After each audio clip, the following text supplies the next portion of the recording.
ಆಕಾಶವಾಣಿ ಮೈಸೂರು.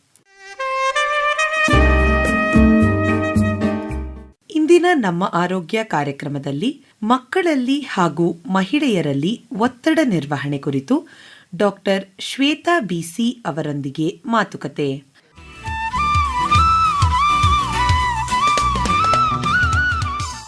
ಕೇಳುಗರಿಗೆಲ್ಲ ನಮಸ್ಕಾರ. ನಮ್ಮ ಆರೋಗ್ಯ ಕಾರ್ಯಕ್ರಮಕ್ಕೆ ಸ್ವಾಗತ. ಕೇಳುಗರೆ, ಮಾನವನ ಜೀವನದಲ್ಲಿ ಒತ್ತಡ ಸಾಮಾನ್ಯವಾದುದು. ಕೆಲಸದಿಂದ ಒತ್ತಡ ಇರಬಹುದು, ಅಥವಾ ಕುಟುಂಬದ ಜವಾಬ್ದಾರಿಗಳಿಂದ ಇರಬಹುದು, ಅಥವಾ ಆರ್ಥಿಕ ಸಮಸ್ಯೆಗಳಿಂದ ಇರಬಹುದು, ಅಥವಾ ಆರೋಗ್ಯ ಸಮಸ್ಯೆಗಳಿಂದ ಒತ್ತಡ ಇರಬಹುದು. ಈ ಎಲ್ಲಾ ಒತ್ತಡಗಳನ್ನ ಹೇಗೆ ನಿರ್ವಹಣೆ ಮಾಡೋದು, ಇದರ ಪರಿಣಾಮಗಳೇನು, ಆಕ್ಚುಲ್ ಆಗಿ ಒತ್ತಡ ಅಂತ ಅಂದ್ರೆ ಏನು, ಜೀವನದ ಏಳಿಗೆಗೆ ಬೇಕಾಗತ್ತೆ ಸಾಮಾನ್ಯವಾಗಿ ಒತ್ತಡ. ಆದ್ರೆ ಆ ಒತ್ತಡ ಹೆಚ್ಚಾದ್ರೆ ಅದು ಆರೋಗ್ಯದ ಮೇಲೆ ನಮಗೆ ಪರಿಣಾಮವನ್ನ ಬೀರುತ್ತೆ. ಇದಕ್ಕಾಗಿ ನಾವು ಇವತ್ತು ಒತ್ತಡ ನಿರ್ವಹಣೆಯನ್ನ ಹೇಗೆ ಮಾಡೋದು ಅಂತ ಮಾತನಾಡೋದಕ್ಕೆ ಬೆಂಗಳೂರಿನ BMS ಮಹಿಳಾ ವಿದ್ಯಾಲಯದ ಮನೋವಿಜ್ಞಾನ ವಿಭಾಗದ ಸಹಾಯಕ ಪ್ರಾಧ್ಯಾಪಕರಾದ ಡಾಕ್ಟರ್ ಶ್ವೇತಾ ಬಿಸಿ ಅವರನ್ನ ನಮ್ಮ ಸ್ಟುಡಿಯೋಗೆ ಕರೆದಿದ್ದೀವಿ. ಡಾಕ್ಟರ್ ಶ್ವೇತಾ, ಕಾರ್ಯಕ್ರಮಕ್ಕೆ ಸ್ವಾಗತ. ಧನ್ಯವಾದಗಳು. ಡಾಕ್ಟರ್ ಶ್ವೇತಾ, ಹೇಳಿ, ಒತ್ತಡ ಅಂತ ಅಂದ್ರೆ ಏನು, ಅದರ ಪರಿಚಯವನ್ನ ಮಾಡಿಕೊಡಿ, ಅದರ ಸ್ವರೂಪವನ್ನ ತಿಳಿಸಿ. ಖಂಡಿತವಾಗಿಯೂ. ಸ್ಟ್ರೆಸ್ ಅನ್ನುವ ಇಂಗ್ಲಿಷ್ ಪದ ಏನಿದೆಯಲ್ಲ, ಅದನ್ನು ನಾವು ಕನ್ನಡದಲ್ಲಿ ಒತ್ತಡ ಅಂತ ಕರಿತೀವಿ. ಈ ಸ್ಟ್ರೆಸ್ ಅನ್ನುವ ಪದ ಮೂಲತಃ ಲ್ಯಾಟಿನ್ ಭಾಷೆಯ ಸ್ಟ್ರಿಕ್ಟಸ್ ಅನ್ನುವ ಪದದಿಂದ ಬಂದಿದೆ. ಈ ಸ್ಟ್ರಿಕ್ಟಸ್ ಅಂದ್ರೆ ಬಿಗಿತಗೊಳಿಸುವುದು ಅಂತ. ಅಂದ್ರೆ ನಮ್ಮ ದೇಹವನ್ನ ಯಾರಾದ್ರೂ ಗಟ್ಟಿಯಾಗಿ ಹಿಡ್ಕೊಂಡಾಗ ನಮ್ಮ ಅನುಭವಕ್ಕೆ ಬರುತ್ತಲ್ಲ, ಆ ಥರದ ಒಂದು ಅನುಭವ ಅದು. ಈಗ ನಾವು ಒಂದು ಬಹಳ ಟೈಟ್ ಆಗಿರೋ ಬಟ್ಟೆ ಹಾಕಿದಾಗ ಅಥವಾ ಟೈಟ್ ಆಗಿರೋ ಶೂಸ್ ಹಾಕಿದಾಗ ತುಂಬಾ ನಮಗೆ ಸಫಕೇಟಿಂಗ್ ಶುರುವಾಗತ್ತೆ, ಉಸಿರು ಗಟ್ಟಿಸುವ ಹಾಗೆ ಆಗತ್ತೆ. ಎಷ್ಟೊತ್ತಿಗೆ ಇದನ್ನ ನಾವು ತೆಗೆದು ಆರಾಮಾಗಿರೋ ಬಟ್ಟೆ ಹಾಕ್ತೀವಿ ಅನ್ನುವ ಒಂದು ಆಲೋಚನೆ ನಮ್ಮ ತಲೆಯೊಳಗಡೆ ಶುರುವಾಗ್ತಾ ಹೋಗತ್ತೆ.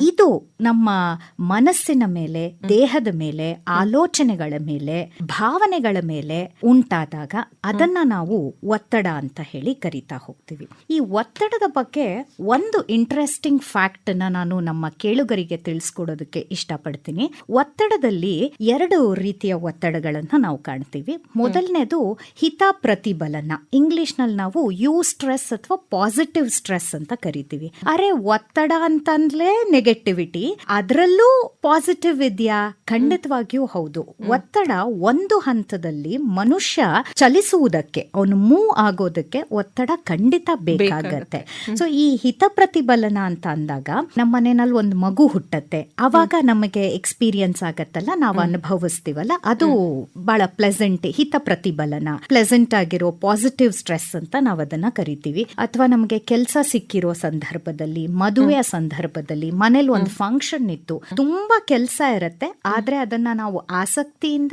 ಪ್ರೀತಿಯಿಂದ ಮಾಡ್ತೀವಲ್ಲ, ಅದು ಹಿತ ಪ್ರತಿಫಲನ. ಇದೇ ನಮಗೆ ಬೇಗುದಿ ಅಥವಾ ನೆಗೆಟಿವ್, ಋಣಾತ್ಮಕ ಒತ್ತಡವಾಗಿ ಬದಲಾಗುವ ಸಾಧ್ಯತೆಗಳು ತುಂಬಾ ಜಾಸ್ತಿ ಇದೆ. ಯಾವಾಗ ತುಂಬಾ ಪ್ರೆಷರ್ ಆದಾಗ, ತುಂಬಾ ಹತಾಶೆಗೊಳಗಾದಾಗ, ಅಥವಾ ನಮ್ಮ ಬದುಕಿನಲ್ಲಿ ತೀರಾ ಹತ್ತಿರದ ಅವರ ಸಾವನ್ನ ನಾವು ಕಂಡಾಗ, ಕೆಲಸವನ್ನ ಕಳೆದುಕೊಂಡಾಗ, ಅಥವಾ ಸಂಬಂಧಗಳಲ್ಲಿ ಬಿರುಕನ್ನ ಕಂಡಾಗ, ಡಿವೋರ್ಸ್ ಆದಾಗ, ಈ ಒಂದು ಸಂದರ್ಭದಲ್ಲಿ ಮನುಷ್ಯ ಅನುಭವಿಸುವಂತಹ ಒತ್ತಡವನ್ನ ನಾವು ಬೇಗುದಿ ಅಥವಾ ಋಣಾತ್ಮಕ ಒತ್ತಡ ಅಂತ ಹೇಳಿ ನಾವದನ್ನ ಕರಿತಾ ಹೋಗ್ತೀವಿ. ಯಾವಾಗ ಈ ಒತ್ತಡ ಗಂಭೀರ ಸಮಸ್ಯೆ ಆಗತ್ತೆ?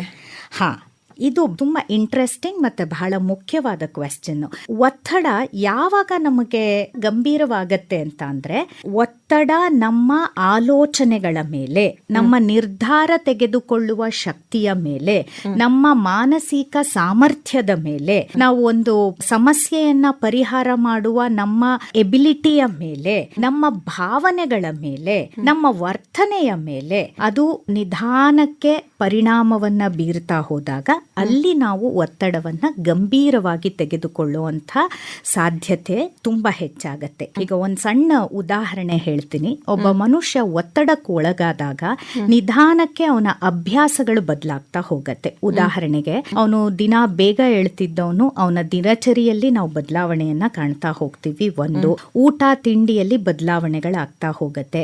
ಸಮಾಜದಿಂದ ವಿಮುಖನಾಗ್ತಾ ಹೋಗ್ತಾನೆ. ಇದನ್ನ ನಾವು ಸೋಷಿಯಲ್ ವಿತ್ಡ್ರಾವಲ್ ಅಂದ್ರೆ ಅವನ ಮಾತು ಕತೆ ಕತೆ ಕಡಿಮೆ ಆಗ್ತಾ ಹೋಗತ್ತೆ, ಜನರನ್ನ ಭೇಟಿ ಮಾಡೋದು ಕಡಿಮೆ ಆಗ್ತಾ ಹೋಗತ್ತೆ. ತಾನೊಬ್ಬನೇ ಒಂದು ರೂಮಲ್ಲಿ ಚಿಲ್ಕ ಹಾಕೊಂಡು ಕೂತ್ಕೋತಾ ಹೋಗ್ತಾನೆ, ಯಾರೊಂದಿಗೂ ಮಾತಿಲ್ಲ, ಕತೆ ಇಲ್ಲ. ಈ ತರದ ಒಂದು ನಡವಳಿಕೆಗಳು ಆತನ ವರ್ತನೆಯಲ್ಲಿ ಕಂಡು ಬಂದಾಗ ಅಥವಾ ಅವನ ಭಾವನೆಗಳಲ್ಲಿ ಇದ್ದಕ್ಕಿದ್ದಂಗೆ ಸಂಕಟ ಆಗೋದು, ಭಯ ಆಗೋದು, ಆತಂಕ ಆಗೋದು, ಅಳು ಬರೋ ತರ ಆಗೋದು, ಉದ್ವಿಗ್ನತೆ ಆಗೋದು, ಈ ತರದ ಭಾವನೆಗಳಲ್ಲಿ ವ್ಯತ್ಯಾಸಗಳಾದಾಗ ಅಲ್ಲಿ ನಾವು ಒತ್ತಡವನ್ನ ಗಂಭೀರವಾಗಿ ಪರಿಗಣನೆಯನ್ನ ಮಾಡಬೇಕು. ಆ ಒತ್ತಡವನ್ನ ತಡೆಯಕ್ಕಾಗದಲ್ಲೇ ಕೋಪ ಕೂಡ ಜಾಸ್ತಿ ಬರ್ತಿರುತ್ತೆ ಅವರಿಗೆ. ಖಂಡಿತವಾಗಿಯೂ ಹೌದು. ಯಾಕಂದ್ರೆ ಅಲ್ಲಿ ನಾವು ಭಾವನೆಗಳನ್ನ ನಿಯಂತ್ರಿಸೋದಕ್ಕೆ ಸೋತ್ ಹೋಗ್ಬಿಡ್ತೀವಿ. ಯಾವಾಗ ಮನುಷ್ಯ ಸಾಧಾರಣವಾಗಿರ್ತಾನೆ, ಯಾವುದೇ ಒತ್ತಡ ಇಲ್ಲದೆ, ನಿನಗೆ ಸಾತ್ವಿಕವಾದ ಕೋಪ ಯಾವತ್ತಿಗೂ ಒಳ್ಳೇದು, ಅದನ್ನ ಹೇಗೆ ಬ್ಯಾಲೆನ್ಸ್ ಮಾಡಬಹುದು ಅನ್ನೋದು ನಮಗೆ ಬಹಳ, ಅದು ನಮ್ಮ ಕಂಟ್ರೋಲ್ ಅಲ್ಲಿರುತ್ತೆ. ಆದ್ರೆ ಮನುಷ್ಯ ಒತ್ತಡಕ್ಕೂ ಒಳಗಾದಾಗ ಆ ಭಾವನೆಗಳು ಆತನ ನಿಯಂತ್ರಣವನ್ನ ತಪ್ಪಿ ಅದು ಅವನು ಹೇಗೆ ಕೋಪ ಮಾಡ್ಕೋತಾನೆ, ಹೇಗೆ ಕಿರ್ಚಾಡ್ತಾನೆ, ಯಾವಾಗ ಅಳ್ತಾನೆ, ಯಾವಾಗ ನಗ್ತಾನೆ, ಆತರ ನಿಯಂತ್ರಣ ಆತನಿಗೆ ಆ ಹಿಡಿತ ತಪ್ಪು ಹೋಗತ್ತೆ. ಇತ್ತೀಚೆಗೆ ತುಂಬಾ ಒತ್ತಡಕ್ಕೆ ಒಳಗಾಗಿ ಡಿಪ್ರೆಷನ್ನಿಗೆ ಹೋಗಿ ಇದೆಲ್ಲ ಆಗ್ತಿರೋದು ನಮ್ಮ ಸ್ಟೂಡೆಂಟ್ಸ್. ಅವರಿಗೆ ಈ ಸ್ಟ್ರೆಸ್ ಮ್ಯಾನೇಜ್ ಮಾಡಕ್ ಸಾಧ್ಯ ಆಗ್ತಿಲ್ವಾ? ಖಂಡಿತ ಮಕ್ಕಳು ದುರ್ಬಲರಲ್ಲ. ಆದರೆ ನಾವು ಸಮಾಜವಾಗಿ, ಸಮುದಾಯವಾಗಿ, ಪೋಷಕರಾಗಿ, ಶಿಕ್ಷಕರಾಗಿ ಅವರ ಮೇಲೆ ಇನ್ನಿಲ್ಲದ ಹೊರೆಯನ್ನ ಹೊರಿಸಿದೀವಿ. ಹೇಗೆ ಅಂದ್ರೆ, ಸ್ಕೂಲು ಮತ್ತು ಕಾಲೇಜಿಗೆ ಹೋಗ್ತಾರೆ, ಅಲ್ಲಿ ಶಿಕ್ಷಣ ಕಲಿತು ವಾಪಸ್ ಬರ್ತಾರೆ, ಮನೆಗೆ ಬಂದ ತಕ್ಷಣ ಅವರು ಕೋಚಿಂಗ್ ಕ್ಲಾಸಸ್ಗೆ ಹೋಗ್ಬೇಕು. ಕಾಂಪಿಟೇಷನ್ಸ್, ಚೆಸ್ಸು, ಕರಾಟೆ, ಆಮೇಲೆ ಸ್ಕೇಟಿಂಗು, ಸಂಗೀತ, ಭರತನಾಟ್ಯ, ಈ ತರದ ಒಂದಷ್ಟು ಕ್ಲಾಸಸ್ ಹೋಗ್ಬೇಕು. ಅದನ್ನ ನಾವು 4 ಜನದ ಹತ್ರ ಹೆಮ್ಮೆಯಿಂದ ನನ್ನ ಮಗ, ನನ್ನ ಮಗಳು ಹೀಗೆ ಎಲ್ಲದರಲ್ಲೂ ಆಲ್ರೌಂಡರ್ಸ್ ಅಂತ ಹೇಳ್ಕೊಂಡು ಬರ್ಬೇಕು. ಸೊ ಹೀಗೆ ಅದು ಒಂದಾಗತ್ತೆ. ಅದರ ಜೊತೆಗೆ ಇವತ್ತಿನ ಮಕ್ಕಳಿಗೆ ಸೋಷಿಯಲ್ ಮೀಡಿಯಾ, ಸಾಮಾಜಿಕ ಮಾಧ್ಯಮ ಇದೆಯಲ್ಲ, ಅದು ಕೂಡ ಅವ್ರಿಗೆ ಹೊರೆಯಾಗಿ ಪರಿಣಮಿಸಿದೆ. ಯಾವುದೋ ಒಂದು ಪೋಸ್ಟ್ ಹಾಕಿದೆ, ಆ ಪೋಸ್ಟ್ಗೆ ಲೈಕ್ಸ್ ಬರಲಿಲ್ಲ, ಅದನ್ನ ಯಾರು ನೋಡ್ಲಿಲ್ಲ, ಈ ತರ ಪದೇ ಪದೇ ಅವ್ರು ಅದನ್ನ ತೆಗೆದು ನೋಡೋದು, ಆತಂಕಕ್ಕೆ ಒಳಗಾಗೋದು, ಈ ತರದ ಅನೇಕ ಹೊರೆಗಳು ಇವತ್ತಿನ ಮಕ್ಕಳ ಮೇಲೆ ಇದೆ. ಅದು ಆ ಹೊರೆ ಅವ್ರಿಗೆ ಏನಾಗ್ತಾ ಇದೆ, ಭಾವನಾತ್ಮಕವಾಗಿ ಅವರು ಅದನ್ನ ಮ್ಯಾನೇಜ್ ಮಾಡೋದಕ್ಕೆ ಕಷ್ಟ ಆಗ್ತಾ ಇದೆ.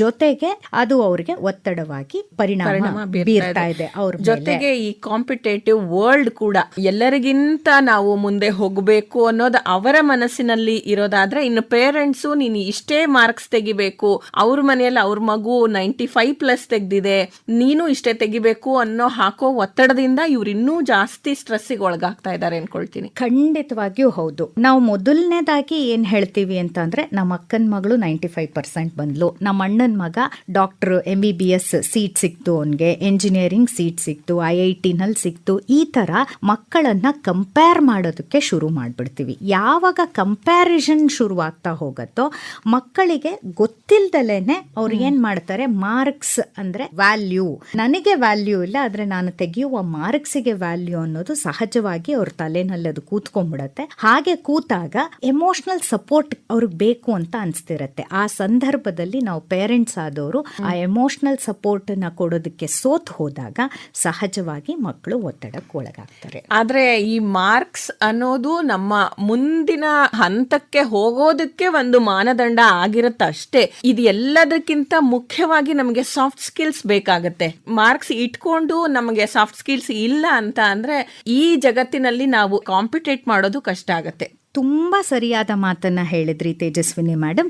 ಇವತ್ತಿನ ಮಕ್ಕಳಿಗೆ ಮಾರ್ಕ್ಸಿನ ಜೊತೆಯಲ್ಲಿ ನೀವು ಹೇಳಿದ ಹಾಗೆ ಸಾಫ್ಟ್ ಸ್ಕಿಲ್ಸ್ ಜೊತೆಗೆ ಲೈಫ್ ಸ್ಕಿಲ್ಸ್, ಜೀವನ ಕೌಶಲಗಳು ಅಂತ ಏನಿದೆ ಅದು ಬಹಳ ಮುಖ್ಯ ಆಗತ್ತೆ. ನಿಮ್ಗೆ ಒಂದು ಕತೆ ಹೇಳ್ತೀನಿ. ಇದೆಲ್ಲ ನಮ್ಮ ಜನರೇಷನ್ ಅವರು ಚಿಕ್ಕವರಾಗಿದ್ದಾಗ ಕೇಳಿ ಬೆಳೆದ ಕತೆ. ಇದು ಬಹಳ ಇಂಟ್ರೆಸ್ಟಿಂಗು. ಇದರಲ್ಲಿ ಲೈಫ್ ಸ್ಕಿಲ್ಸ್ ಎಷ್ಟು ಇಂಪಾರ್ಟೆಂಟ್ ರೋಲ್ ಅನ್ನ ಪ್ಲೇ ಮಾಡುತ್ತೆ ಅನ್ನೋದು ಈ ಕಥೆನಲ್ಲಿ ಬಹಳ ಪ್ರಧಾನವಾಗಿ ಎದ್ದು ಕಾಣುತ್ತೆ. ಸುಮಾರು ಕತೆ ನಡೆಯೋದು ಒಂದು 50 ಅಥವಾ ಒಂದು 60 ವರ್ಷಗಳ ಹಿಂದೆ. ಆವಾಗ ಎಲೆಕ್ಟ್ರಿಸಿಟಿ ಇರಲಿಲ್ಲ ಅಥವಾ ಈ ತರದ ಯಾವ ಆಧುನಿಕ ಫೆಸಿಲಿಟೀಸ್ಗಳು ಇಲ್ಲದೆ ಇರೋ ಹೊತ್ತಲ್ಲಿ ಒಂದು ಊರು, ಆ ಊರಿನ ಪಕ್ಕದ ದೊಡ್ಡ ನದಿ, ಬೇರೆ ಊರಿಗೆ ಹೋಗ್ಬೇಕು ಅಂದ್ರೆ ಈ ನದಿಯನ್ನ ದಾಟಿ ಆ ಊರಿಗೆ ಹೋಗ್ಬೇಕಾಗಿರತ್ತೆ. ಸೊ ಆ ಊರಲ್ಲಿ ಒಂದೇ ಒಂದು ದೋಣಿ ಓಡಿಸೋ ಒಬ್ಬ ನಾವಿಕ, ಇಲ್ಲಿನ ಜನರನ್ನ ಆ ಕಡೆ, ಅಲ್ಲಿನ ಜನರನ್ನ ಈ ಕಡೆ. ಹೀಗೆ ಒಂದು ದಿನ ಆ ಒಂದು ದೋಣಿ ಒಳಗೆ ಒಳಗೆ ಒಬ್ಬ ಪಂಡಿತ ಹತ್ತಾನೆ. ಆ ಪಂಡಿತನ ಕರ್ಕೊಂಡು ಹೋಗ್ತಾ ಇರ್ಬೇಕಾದ್ರೆ ಪಂಡಿತರು ಕೇಳ್ತಾರೆ ಯಾರನ್ನ, ದೋಣಿ ಓಡಿಸೋರ್ನ, ನಿನಗೆ ವೇದ ಗೊತ್ತಾ ಅಥವಾ ನಿನಗೆ ಎಲ್ಲ ಭಾಷೆ ಗೊತ್ತಾ, ನಿನಗೆ ರಾಮಾಯಣ ಗೊತ್ತಾ, ಮಹಾಭಾರತ ಗೊತ್ತಾ? ಅವನು ಇಲ್ಲ ಸ್ವಾಮಿ, ಖಂಡಿತ ಇಲ್ಲ ಸ್ವಾಮಿ. ಇವರು ಪಂಡಿತರು ಬೈತಾರೆ, ಏನು ನಿನಗೇನು ಗೊತ್ತಿಲ್ಲ, ನೀನೊಬ್ಬ ದಡ್ಡ ಅಂತೆಲ್ಲ ಬೈತಾರೆ. ಸ್ವಲ್ಪ ನದಿ ಮಧ್ಯದಲ್ಲಿ ಬಂದಾಗ ಏನಾಗತ್ತೆ, ದೋಣಿ ಒಳಗಡೆ ಏನೋ ಒಂದು ಸಮಸ್ಯೆ ಆಗಿ ನೀರು ದೋಣಿ ಒಳಗಡೆ ಬರಕ್ ಶುರುವಾದಾಗ ಈಗ ಆ ದೋಣಿ ಓಡಿಸೋ ನಾವಿಕ ಕೇಳ್ತಾನೆ, ಪಂಡಿತ್ರೆ ನಿಮ್ಗೆಲ್ಲ ಬರುತ್ತೆ, ಈಜಕ್ ಬರತ್ತಾ ಅಂತ. ಆವತ್ತಿನ ಸಂದರ್ಭದಲ್ಲಿ ಆ ನಾವಿಕನನ್ನ ಮತ್ತು ಪಂಡಿತರನ್ನ ಕಾಪಾಡಬೇಕಾಗಿದ್ದು ಈಜು. ಸೊ ಈ ಕಥೆಯನ್ನ ನಾನು ಯಾಕೆ ಹೇಳಿದೆ ಅಂದ್ರೆ, ಇವತ್ತಿನ ಬದುಕಲ್ಲಿ ಜೀವನ ಕೌಶಲಗಳು ಅಂತ ಅಂದಾಗ ನಾವ್ ಯಾವ ರೀತಿ ನಿರ್ಧಾರ ತಗೋತೀವಿ, ಎಷ್ಟು ಚೆನ್ನಾಗಿ ಸಂವಹನ ಮಾಡ್ತೀವಿ, ಕಮ್ಯುನಿಕೇಟ್ ಮಾಡ್ತೀವಿ, ಹೇಳೋ ವಿಚಾರನ ಎದುರಿಗಿರುವ ಮನುಷ್ಯನಿಗೆ ಎಷ್ಟು ಅದ್ಭುತವಾಗಿ ಅರ್ಥ ಮಾಡಿಸ್ತೀವಿ, ಆಮೇಲೆ ಪ್ರಾಬ್ಲಮ್ ಸಾಲ್ವಿಂಗ್ ಎಬಿಲಿಟಿ ನಮ್ಗೆ ಎಷ್ಟು ಚೆನ್ನಾಗಿದೆ. ಒಂದು ಸಮಸ್ಯೆ ಬಂದಾಗ ವಿಚಲಿತಗೊಳ್ಳದೆ ನಾವು ಹೇಗೆ ಅದನ್ನ ಎಲ್ಲಾ ರೀತಿನಲ್ಲೂ, ಎಲ್ಲಾ ಆಯಾಮಗಳಲ್ಲೂ, ಎಲ್ಲಾ ದೃಷ್ಟಿಕೋನಗಳಲ್ಲೂ ನೋಡಿ ಅದನ್ನಕ್ಕೊಂದು ಪರಿಹಾರವನ್ನ ಮಾಡ್ತೀವಿ. ಇದೆಲ್ಲವುಗಳು ನಮ್ಗೆ ಜೀವನ ಕೌಶಲಗಳು. ಮಾರ್ಕ್ಸಿನ ಜೊತೆಯಲ್ಲಿ ನಮ್ಗೆ ಜೀವನ ಕೌಶಲಗಳು ನಮ್ಮ ಮಕ್ಕಳಿಗೆ ಬಹಳ ಮುಖ್ಯವಾಗಿ ಬೇಕಾಗತ್ತೆ.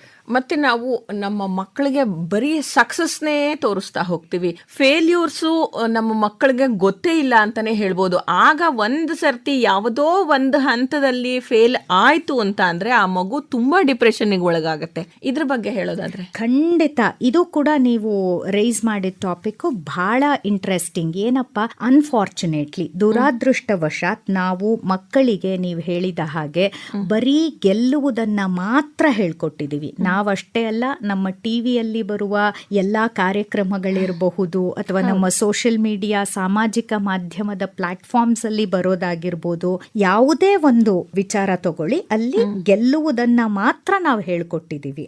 ಆದ್ರೆ ನಾವು ಸೋಲುವುದನ್ನ ಮಕ್ಕಳಿಗೆ ಖಂಡಿತವಾಗಿಯೂ ಕಲಿಸಿಲ್ಲ. ಮತ್ತು ಸೋಲು ಸಹಜ ಅನ್ನುವುದನ್ನ ಮಕ್ಕಳಿಗೆ ಕಲಿಸುವುದರಲ್ಲಿ ದೊಡ್ಡವರಾಗಿ, ಪೋಷಕರಾಗಿ, ಶಿಕ್ಷಕರಾಗಿ ನಾವು ಸೋತು ಹೋಗಿದ್ದೀವಿ. ಸೋಲು ಸಹಜ. ಅದು ಈಗ ನಡೆಯುವ ಒಬ್ಬ ವ್ಯಕ್ತಿ ಎಡುವುದು ಎಷ್ಟು ಸಹಜವೋ, ಪ್ರಯತ್ನಿಸುವ ಪ್ರತಿಯೊಬ್ಬ ವ್ಯಕ್ತಿಯು ಒಂದು ಸೋಲೋದು ಸಹಜ. ಬಟ್ ಅದನ್ನ ಮಕ್ಕಳು, ಪೋಷಕರಾಗಿ ನಾವು ಅದನ್ನ ಮಕ್ಕಳಿಗೆ ಹೇಳೇ ಕೊಟ್ಟಿಲ್ಲ. ಇದರಿಂದ ಎಷ್ಟೋ ಹದಿಹರಿಯದ ಮಕ್ಕಳು ಸ್ಯೂಸೈಡ್ ಅಟೆಂಪ್ಟ್ ಮಾಡ್ತಿರೋದಕ್ಕೂ ಇದೇ ಕಾರಣ ಆಗ್ಬಿಟ್ಟಿದೆ. ಖಂಡಿತ ನಾವು ಗೆಲುವನ್ನ ತುಂಬಾ ಸೆಲೆಬ್ರೇಟ್ ಮಾಡಿ ಅತಿ ವಿಜೃಂಭಿಸಿ ನಾವು ಅದನ್ನ ತೋರಿಸ್ತಾ ಇದ್ದೀವಿ. ಉದಾಹರಣೆಗೆ ಒಂದು ಹುಡುಗಿ, ಅವಳು ಅದ್ಭುತವಾಗಿ ನಮ್ಮ ಕಾಲೇಜ್ನಲ್ಲಿ ಡ್ರಾಯಿಂಗ್ ಮಾಡ್ತಾ ಇದ್ಲು, ಆರ್ಟ್ ಥೆರಪಿ ಅವಳಿಗೆ ಬಹಳ ಆಸಕ್ತಿ ಇತ್ತು.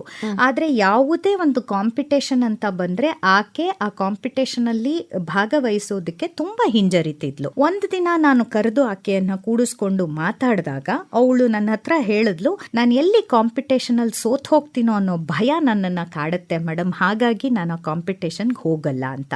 ಆಗ ನನ್ಗೆ ಅನ್ಸಿದ್ದೇನು ಅಂದ್ರೆ, ಅವಳು ಸೋಲ್ತಾಳೋ ಗೆಲ್ತಾಳೋ, ಆದ್ರೆ ಆ ಕಾಂಪಿಟೇಷನ್ ಅಲ್ಲಿ ಭಾಗವಹಿಸುವ ಅವಕಾಶವನ್ನೇ ಆಕೆ ಕಳ್ಕೊಂಡ್ಬಿಟ್ಲಲ್ಲ.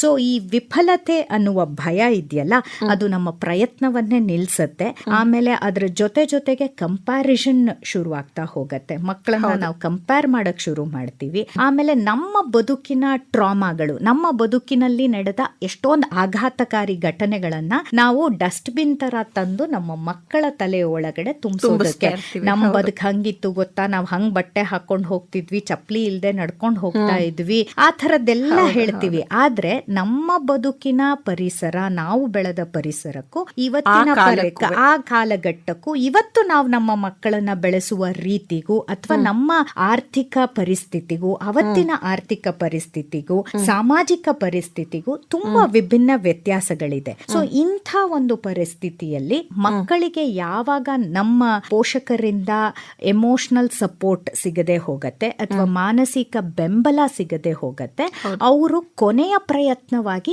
ಆತ್ಮಹತ್ಯೆ ಕಡೆ ಹೋಗ್ತಾರೆ. ಅಂದ್ರೆ ಏನಾದ್ರೂ ಆಗ್ಲಿ, ನಾನು ನಿನ್ನ ಜೊತೆಯಲ್ಲಿ ಇದೀನಿ, ಇದು ಆಗದೆ ಇದ್ರೂ ಮುಂದಿನ ಸರ್ತಿ ಮಾಡ್ಕೋಬಹುದು, ಅಥವಾ ಇದು ನಿನಗೆ ಸಾಧ್ಯ ಆಗದೆ ಇದ್ರೆ ಇದು ಇನ್ನೊಂದು ಸರ್ತಿ ಮಾಡ್ಕೋಬಹುದು ಅನ್ನೋ ನಾವು ಭರವಸೆನ ತುಂಬ್ತಾ ಹೋಗ್ಬೇಕಾಗತ್ತೆ ಮಕ್ಕಳಲ್ಲಿ. ಖಂಡಿತವಾಗಿಯೂ. ಯಾಕಂದ್ರೆ ಈ ಆತ್ಮಹತ್ಯೆಗೆ ಯತ್ನಿಸುವ ಮನುಷ್ಯರು ಅಥವಾ ಮನಸ್ಸುಗಳಿದಾರಲ್ಲ, ಅವ್ರು ಯಾರು ಸಾಯಬೇಕು ಅನ್ನೋದಕ್ಕೆ ಹೊರಡೋರಲ್ಲ. ಅವರು ಒಂದು ಸಮಸ್ಯೆಯಿಂದ, ಸವಾಲಿನಿಂದ, ಸಂಕಟಗಳಿಂದ ಆಚೆ ಬರಬೇಕು, ಅದರಿಂದ ಬಿಡಿಸ್ಕೊಂಡು ಬರಬೇಕು ಅಂತ ಯಾವಾಗ್ಲೂ ಅವ್ರು ಬಯಸ್ತಾರೆ. ಅಂದ್ರೆ ಪದೇ ಪದೇ ಫೇಲ್ ಆಗ್ತಾ ಇದ್ದೀನಿ, ಅಂದ್ರೆ ನನ್ನ ಬದುಕಲ್ಲಿ ನಾನು ಇನ್ನೇನು ಸಾಧನೆ ಮಾಡಕ್ ಆಗಲ್ಲ ಅನ್ನುವ ಹೋಪ್ಲೆಸ್ನೆಸ್ ಭಾವನೆ, ಅಂದ್ರೆ ಹತಾಶ ಪರಿಸ್ಥಿತಿಗೆ ಆ ಮಗು ಹೊಟ್ಟೋಗತ್ತೆ. ಅಥವಾ ನಾವೇ ಆ ಮಗುವನ್ನ ಆ ಪರಿಸ್ಥಿತಿಗೆ ದೂಡ್ ಬಿಡ್ತೀವಿ ಇಂಡೈರೆಕ್ಟ್ ಆಗಿ, ಬಹುಶಃ ಗೊತ್ತಿಲ್ಲದೆ. ಸೊ ಅಂತಹ ಒಂದು ಟೈಮಲ್ಲಿ ಎಮೋಷನಲ್ ಸಪೋರ್ಟ್ ಇರುತ್ತೆ. ನಿನಗೆ ಓದೋದಕ್ಕೆ ಸಾಧ್ಯವೇ ಆಗದೆ ಇದ್ರೆ ಇವತ್ತು ಬದುಕಲ್ಲಿ ಅವಕಾಶಗಳು ತುಂಬಾ ಬೇರೆ ಬೇರೆ ತರನೇ ಇದೆ. ಈ ಜಗತ್ತು ಬರೀ ಗೆದ್ದವರನ್ನಷ್ಟೇ ಅಪ್ಪಿಕೊಂಡಿಲ್ಲ, ಸೋತು ಗೆದ್ದವರನ್ನು ಅಪ್ಪಿಕೊಂಡಿದೆ. ನೀವ್ ಎಲ್ಲಾ ಕ್ಷೇತ್ರಗಳನ್ನು ತೆಗೆದುಕೊಳ್ಳಿ, ಸಾಹಿತ್ಯ, ಸಿನಿಮಾ, ವಿಜ್ಞಾನ, ನೀವ್ ಯಾವುದೇ ಕ್ಷೇತ್ರವನ್ನು ತೆಗೆದುಕೊಂಡ್ರು ಅಲ್ಲಿ ಸೋತು ಗೆದ್ದವರ ಕಥೆಗಳನ್ನ ನಮ್ ಕಣ್ಣು ಮುಂದೆ ಇದೆ. ಹಾಗಾಗಿ ನಾವು ಅವ್ರಿಗೆ ಬೆನ್ನು ತಟ್ಟಿ ಒಂದು ಸಣ್ಣ ಪ್ರೋತ್ಸಾಹದ ಮಾತು, ಅದನ್ನ ನಾವು ಸಾಮಾಜಿಕ ಬೆಂಬಲ, ಸೋಷಿಯಲ್ ಸಪೋರ್ಟ್ ಅಂತ ಕರಿತೀವಿ. ಯಾವುದೋ ಒಂದು ಮಗು ತರಗತಿನಲ್ಲಿ, ಕ್ಲಾಸಲ್ಲಿ ತುಂಬಾ ಆಕ್ಟಿವ್ ಆಗಿದ್ದ ಹುಡುಗಿ, ಆಕ್ಟಿವ್ ಆಗಿದ್ದ ಹುಡುಗ ಇದ್ದಕ್ಕಿದ್ದಂಗೆ ಯಾಕೋ ಮಾತು ಕಡಿಮೆ ಮಾಡಿದಾನೆ, ಅಂಕಗಳು ಕಡಿಮೆ ಬರ್ತಾ ಇದೆ ಅಂತ, ಯಾರ ಜೊತೆಲೂ ಸೇರ್ತಾ ಇಲ್ಲ, ಯಾಕೋ ಅವನ ಡ್ರೆಸ್ಸಿಂಗ್ ಸೆನ್ಸ್ ಅಲ್ಲಿ ಯಾಕೋ ವ್ಯತ್ಯಾಸಗಳು ಕಾಣ್ತಾ ಇದೆ, ಅವನ ಬರವಣಿಗೆನಲ್ಲಿ ವ್ಯತ್ಯಾಸ ಕಾಣ್ತಾ ಇದೆ, ಪ್ರತಿ ಸಲ ಎಲ್ಲವನ್ನೂ ನೀಟಾಗಿ ಅಸೈನ್ಮೆಂಟ್ ಗಳನ್ನ ತಂದು ಇಡ್ತಾ ಇದ್ದ ಹುಡುಗ ಹುಡುಗಿ ಯಾಕೋ ಜಾಸ್ತಿ ಆಗ್ತಾ ಇದೆ ಅಂತೆಲ್ಲ ನಾವು ಒಂಚೂರು ಗಮನ ಹರಿಸಿದ್ರೆ, ಇದಕ್ಕೆ ನೀವು ತುಂಬಾ ಸೈಕಾಲಜಿ ಎಕ್ಸ್ಪರ್ಟೈಸ್ಡ್ ಆಗಿರ್ಬೇಕಾಗಿಲ್ಲ. ನೀವು ಒಂದು ಸೂಕ್ಷ್ಮತೆಯನ್ನ ಅರಿಯುವ ಮನಸ್ಸಿನ ಶಿಕ್ಷಕರಾಗಿದ್ರು ಅಥವಾ ನೀವು ಪೇರೆಂಟ್ಸ್ ಆಗಿದ್ರು ಸಾಕು. ನೀವು ಕರೆದು ಕೂಡಿಸಿ ಮಾತಾಡಿಸಿ ನಿಮ್ಮ ಜೊತೆ ನಾವಿದೀವಿ ಅಂತ ಹೇಳಿದಾಗ ಸಾಕಷ್ಟು ಆತ್ಮಹತ್ಯೆಗಳನ್ನ ನಾವು ತಡೆಯೋದಕ್ಕೆ ಸಾಧ್ಯ ಆಗತ್ತೆ. ಈಗ ಒಂದು ಮಗು ಒತ್ತಡದಿಂದ ಬಳಲ್ತಾ ಇದೆ, ಏನೇನೋ ಸಮಸ್ಯೆಗಳು ಶುರು ಆಗ್ಬಿಟ್ಟಿದೆ, ಖಿನ್ನತೆಗೆ ಒಳಗ ಆಗ್ಬಿಟ್ಟಿದೆ ಅಂತ ಅಂದಾಗ ನಾವು ಪೇರೆಂಟ್ಸ್ ಆಗಿ ಅಥವಾ ಟೀಚರ್ಸ್ ಆಗಿ ಏನೇನು ಲಕ್ಷಣಗಳನ್ನ ಗುರುತಿಸಬೇಕಾಗತ್ತೆ ಆ ಮಗುವಿನಲ್ಲಿ? 4 ಬಹಳ ಇಂಪಾರ್ಟೆಂಟ್ ಆಗಿರುವ ಅಥವಾ 4 ಬಹಳ ಪ್ರಮುಖವಾದ ಲಕ್ಷಣವನ್ನ ನಾವು ಗುರುತಿಸಬೇಕಾಗತ್ತೆ. ಮೊದಲನೇದು ನಾವು ಗುರುತಿಸಬೇಕಾಗಿರುವಂತದ್ದು ಶಾರೀರಿಕವಾಗಿ ಬದಲಾವಣೆಗಳನ್ನ ನಾವು ನೋಡ್ತಾ ಹೋಗ್ತೀವಿ. ಅಂದ್ರೆ ಇದ್ದಕ್ಕಿದ್ದಂಗೆ ಬೆವರೋದಕ್ಕೆ ಶುರುವಾಗುವಂಥದ್ದಿರ್ಬೋದು, ಅಥವಾ ಆಹಾರದಲ್ಲಿ ವ್ಯತ್ಯಾಸಗಳಾಗಬಹುದು, ಉಸಿರಾಟದಲ್ಲಿ ವ್ಯತ್ಯಾಸ ಆಗಬಹುದು, ರಕ್ತದ ಒತ್ತಡದಲ್ಲಿ ವ್ಯತ್ಯಾಸ ಆಗಬಹುದು. ಈ ತರದ ಶಾರೀರಿಕ ಬದಲಾವಣೆಗಳು ಮೊದಲನೇದು. ಎರಡನೇದು ಸಂಜ್ಞಾನಾತ್ಮಕ ಬದಲಾವಣೆಗಳು, ಅಂದ್ರೆ ಮಿದುಳಿನ ಚಟುವಟಿಕೆಗಳಲ್ಲಿ ಬದಲಾವಣೆಯನ್ನ ಕಾಣೋದು. ಅಂದ್ರೆ ಉದಾಹರಣೆಗೆ ನಮ್ಮ ಆಲೋಚನೆಗಳು ದಿಕ್ಕು ತಪ್ಪುವಂಥದ್ದು, ಸರಿಯಾದ ಕ್ರಮದಲ್ಲಿ ನಮ್ಮ ಆಲೋಚನೆಗಳು ಸಾಗೋದಿಲ್ಲ, ಆಲೋಚನೆಗಳು ಬದಲಾಗತ್ತೆ. ನಿರ್ಧಾರ ತೆಗೆದುಕೊಳ್ಳೋದ್ರಲ್ಲಿ ನಾವು ಪದೇ ಪದೇ ಸೋಲಕ್ಕೆ ಶುರು ಮಾಡ್ತಾರೆ ಮಕ್ಕಳು. ಮತ್ತೆ ಸಮಸ್ಯೆ ಬಗೆಹರಿಸುವಲ್ಲಿ ಅವರು ಸೋಲಕ್ಕೆ ಶುರು ಮಾಡ್ತಾರೆ. ವಿವೇಚನೆ, ರೀಸನಿಂಗ್ ಅಂತ ನಾವೇನ್ ಕರಿತೀವಿ, ಅದರಲ್ಲೂ ಕೂಡ ಅವರು ಸೋಲೋದಕ್ಕೆ ಶುರು ಮಾಡ್ತಾರೆ. ಇದನ್ನ ದಯವಿಟ್ಟು ಪೋಷಕರು ಗಮನಿಸಬೇಕು. ಮತ್ತೆ ನಾನು ಆಗ್ಲೇ ಹೇಳ್ದಂಗೆ ವರ್ತನಾತ್ಮಕ ಬದಲಾವಣೆಗಳು ಅಂತ ನಾನು ಹೇಳಿದೆ. ಆ ವರ್ತನಾತ್ಮಕ ಬದಲಾವಣೆಗಳನ್ನ ನಾವು ಬಹಳ ಇಂಪಾರ್ಟೆಂಟ್ ಆಗಿ ಗಮನಿಸ್ಕೊಳ್ಬೇಕಾಗತ್ತೆ. ಅವರು ಸಮಾಜದಿಂದ ವಿಮುಖರಾಗ್ತಾ ಹೋಗ್ತಾರೆ. ಆಮೇಲೆ ಎಲ್ಲದಕ್ಕೆ ಮಾದಕ ದ್ರವ್ಯಗಳ ಚಟಗಳಿಗೆ ಅಂಟಿಕೊಳ್ಳೋದಕ್ಕೆ ಅವರು ಹೆಚ್ಚು ಶುರು ಮಾಡ್ತಾ ಹೋಗ್ತಾರೆ. ಅತಿಯಾಗಿ ಕೆಲವು ಮಕ್ಕಳು ತಿನ್ನೋದಕ್ಕೆ ಶುರು ಮಾಡ್ತಾರೆ, ಅಥವಾ ಕೆಲವು ಮಕ್ಕಳು ಏನು ತಿನ್ನೋದೇ ಇಲ್ಲ. ಈ ತರದ ಸಮಸ್ಯೆಗಳನ್ನ ಪೇರೆಂಟ್ಸ್ ಆದವರು, ಪೋಷಕರಾದವರು ಗಮನಿಸಬೇಕಾಗತ್ತೆ. ನಮ್ಮ ಕಾಲದಲ್ಲಿ ಅಂತ ಅಂದ್ರೆ ನಾವೆಲ್ಲ ಒಂದೇ ಹಾಲ್ ನಲ್ಲಿ ಇರ್ತಿದ್ವಿ.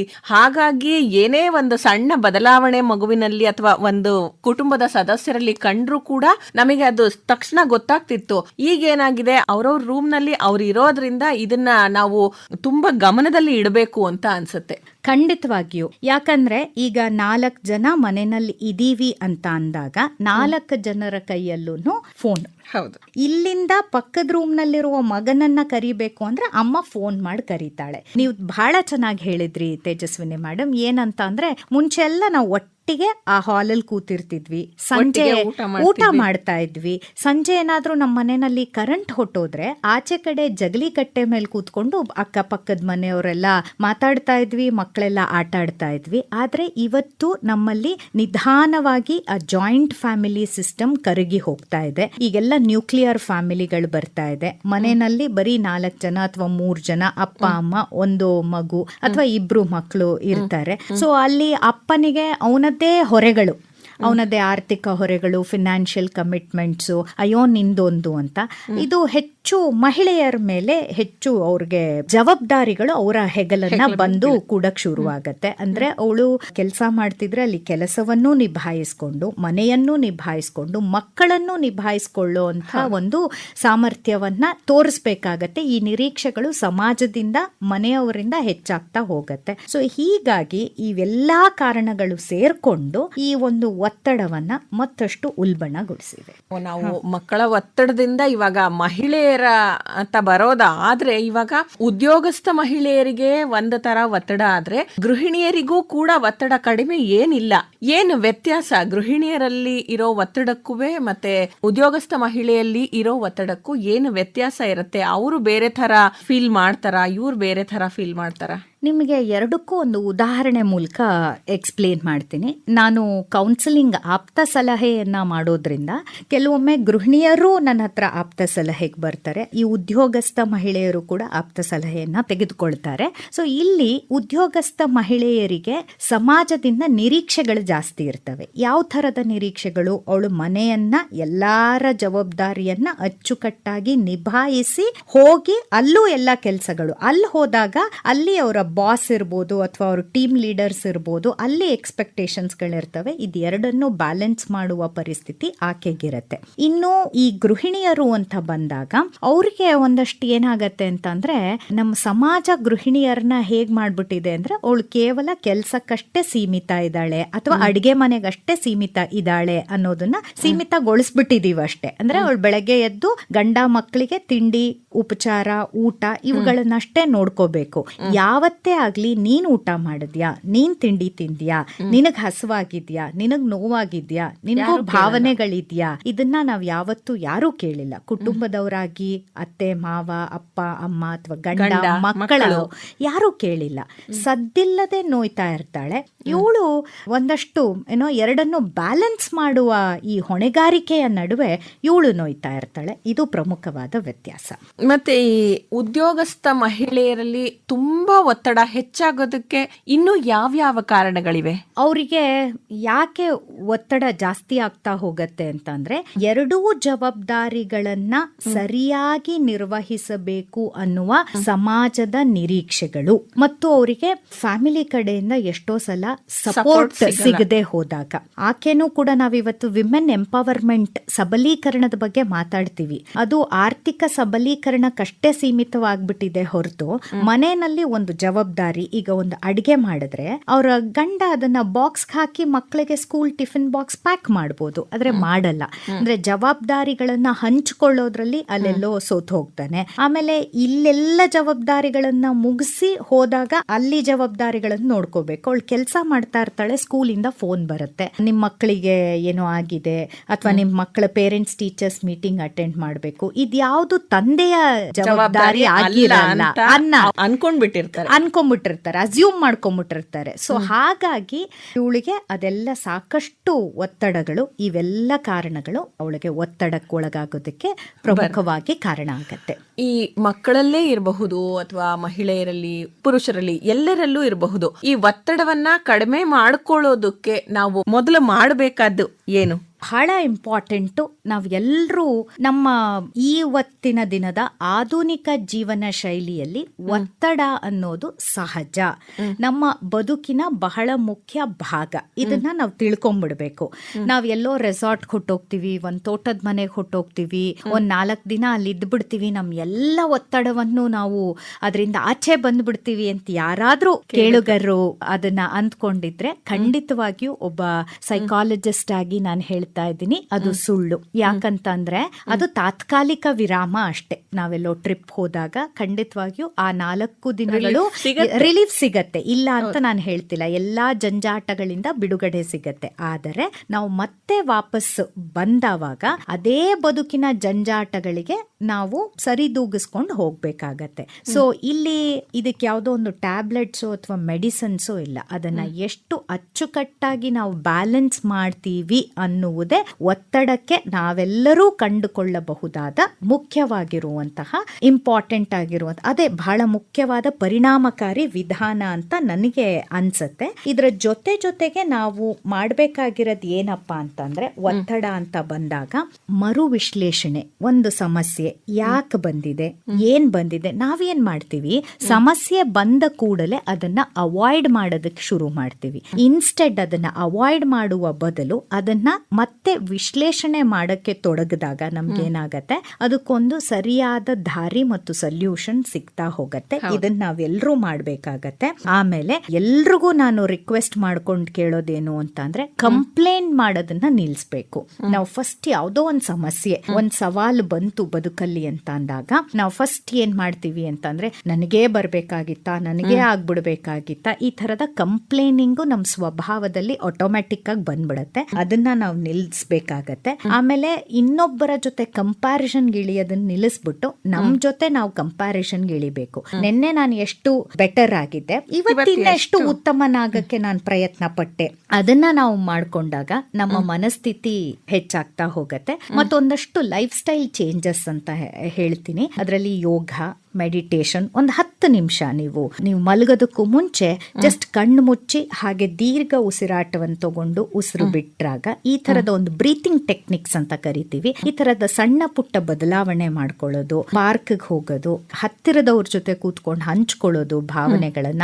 ಮತ್ತೆ ನಿಮಗೇನಾದ್ರೂ ಮನಸ್ಸಿನ ಮಾತುಗಳು ಬಂದಾಗ ಒಂದು ಪೆನ್ನು ಮತ್ತು ಒಂದು ಪೇಪರ್ ತಗೊಂಡು ಅದಕ್ಕೆ ಅಕ್ಷರ ರೂಪಗಳನ್ನ ಕೊಡಿ. ಅದಕ್ಕೊಂದು ಕವಿತೆ ಬರೀತಿರೋ ಅಥವಾ ನಿಮ್ಗೆ ಅನ್ಸಿದ್ದನ್ ಬರೀತಿರೋ, ಏನಾಯ್ತು ಬೆಳಗ್ಗೆಯಿಂದ ಸಂಜೆವರೆಗೂ ಅಂತೆಲ್ಲ ಬರೀತಿರೋ ಅದನ್ನ ಮಾಡಿ. ಜನಗಳ ಜೊತೆ ಆದಷ್ಟು ಕನೆಕ್ಟ್ ಆಗಕ್ ಪ್ರಯತ್ನ ಪಡಿ. ಹಾಸ್ಯ ಕೂಡ, ಡಿಕ್ಸನ್ ಅನ್ನುವಂತಹ ಮನೋವಿಜ್ಞಾನಿ ಹೇಳ್ತಾನೆ, ಹಾಸ್ಯ ಕೂಡ, ಹ್ಯೂಮರ್ ಕೂಡ ಈ ಒಂದು ಒತ್ತಡವನ್ನ ಕಡಿಮೆ ಮಾಡೋದ್ರಲ್ಲಿ ಬಹಳ ಇಂಪಾರ್ಟೆಂಟ್ ರೋಲ್ ನ ಪ್ಲೇ ಮಾಡುತ್ತೆ ಅಂತ ಹೇಳ್ತಾನೆ.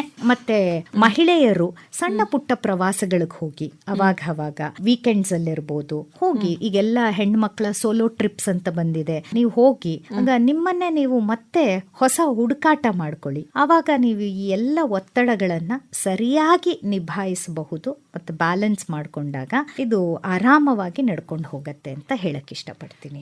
ಕಾರ್ಯಕ್ರಮದ ಕಡೆಯದಾಗಿ ಈ ಒತ್ತಡ ನಿರ್ವಹಣೆ ಬಗ್ಗೆ ಡಾಕ್ಟರ್ ಶ್ವೇತಾ ಏನ್ ಹೇಳಕ್ ಇಷ್ಟಪಡ್ತೀರಾ? ನಾನು ಈ ಒಂದು ಕಾರ್ಯಕ್ರಮವನ್ನ DVG ಅವರ ಮಂಕುತಿಮ್ಮನ ಕಗ್ಗದಿಂದ ಒಂದು ಕಗ್ಗವನ್ನ ಹೇಳಿ, ಚಾರ್ಲ್ಸ್ ಡಾರ್ವಿನ್ ಒಂದು ಕೋಟ್ ಇದೆ, ಅದರ ಮೂಲಕ ನಾನು ಈ ಕಾರ್ಯಕ್ರಮವನ್ನ ಮುಗಿಸೋದಕ್ಕೆ ಇಷ್ಟಪಡ್ತೀನಿ. ಬದುಕೊಂದು ಕದನವೆಂದಂಜಿ ಬಿಟ್ಟೋಡುವನು, ಬಿದಿಯ ಬಾಯಿಗೆ ಕವಳವಾಗದುಳಿಯುವನೆ, ಎದೆಯನ್ನು ಕಾಗಿಸುತ್ತ ಮತಿಗದೆಯ ಪಿಡಿದು ನೀನೆದುರು ನಿಲೆ, ಬಿದಿನೊಲಿವ ಮಂಕುತಿಮ್ಮ.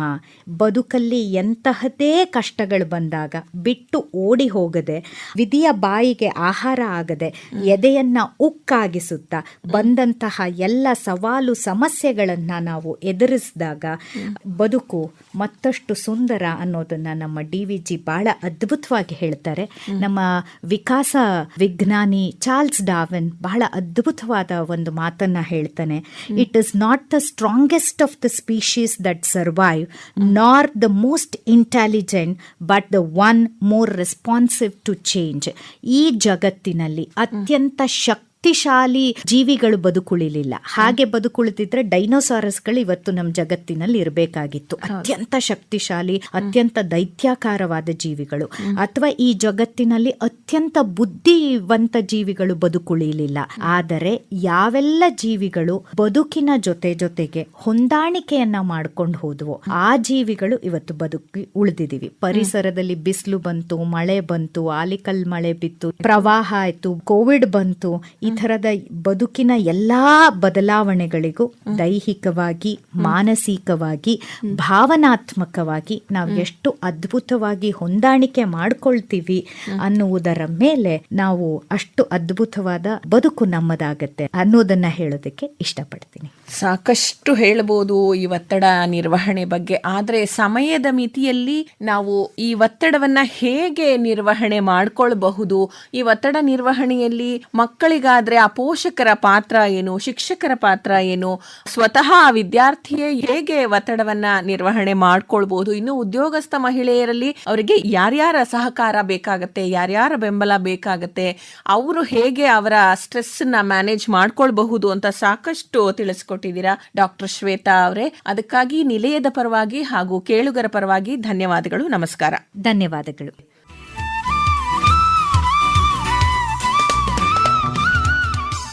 ಇದುವರೆಗೂ ನಮ್ಮ ಆರೋಗ್ಯ ಕಾರ್ಯಕ್ರಮದಲ್ಲಿ ಮಕ್ಕಳಲ್ಲಿ ಹಾಗೂ ಮಹಿಳೆಯರಲ್ಲಿ ಒತ್ತಡ ನಿರ್ವಹಣೆ ಕುರಿತು ಡಾಕ್ಟರ್ ಶ್ವೇತಾ ಬಿಸಿ ಅವರೊಂದಿಗೆ ಮಾತುಕತೆ ಕೇಳಿದಿರಿ. ಇವರೊಂದಿಗೆ ಭಾಗವಹಿಸಿದವರು ತೇಜಸ್ವಿನಿ ಗಿರೀಶ್. ಈ ಕಾರ್ಯಕ್ರಮ ಆಕಾಶವಾಣಿ ಮೈಸೂರು ಕೇಂದ್ರದ ಕೊಡುಗೆ.